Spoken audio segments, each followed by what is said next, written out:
the biggest anime redemption arc of the decade isn't happening on screen, it's happening in the animation studio. Let's be completely honest. The transition from Madhouse's Season 1 to the heavily polarizing Season 2 left the fandom deeply traumatized. But with the highly anticipated Monster Association arc finally dropping in fall 2025, the internet is absolutely losing its mind. Has the bald cape finally returned to glory?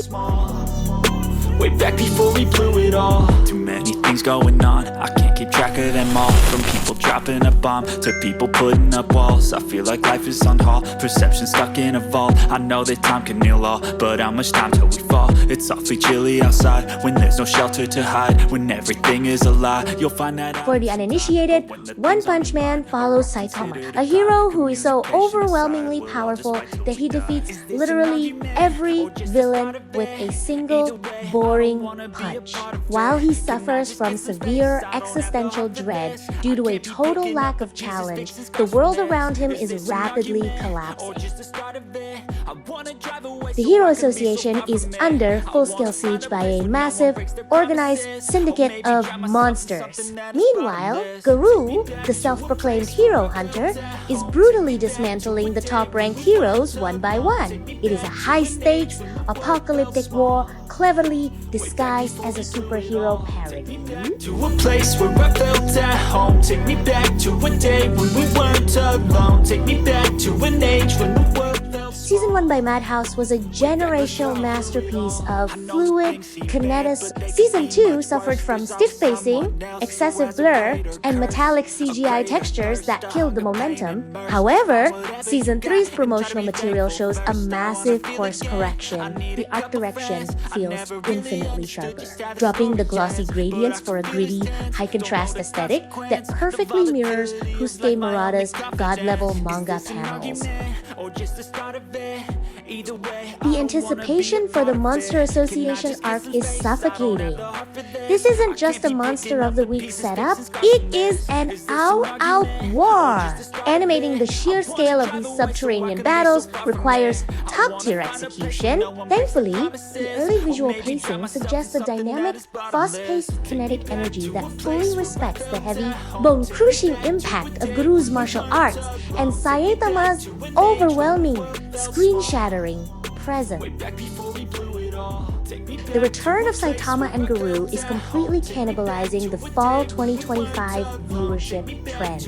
While standard isekai and seasonal shonen usually dominate the charts, One Punch Man has hijacked the cultural zeitgeist. It is pulling back a massive demographic of casual viewers who dropped off after 2019, proving that when the animation actually matches the hype, this franchise is an unstoppable, industry-defining juggernaut.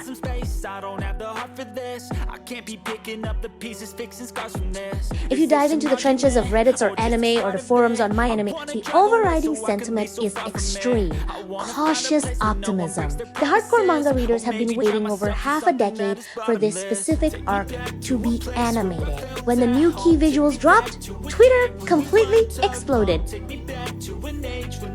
While some elitists are still terrified of the studio fumbling the bag and ruining Murata's incredible artwork, the vast majority of the fandom is hyping this up as a legendary comeback. It is currently dominating seasonal polls, proving the fanbase never truly left.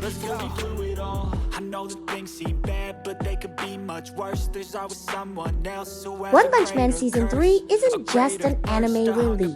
It is a monumental event that is aggressively reshaping the fall 2025 landscape. It proves that a rock-solid narrative and a beloved protagonist can survive even the worst production slumps. But as we prepare for the most insane, city-destroying battles in modern anime history, I'll leave you with this final, mind-bending thought. If Saitama's entire gimmick is effortlessly ending every single cosmic threat in exactly one punch, why are we all so terrifyingly obsessed with watching him do it again? Thanks for watching.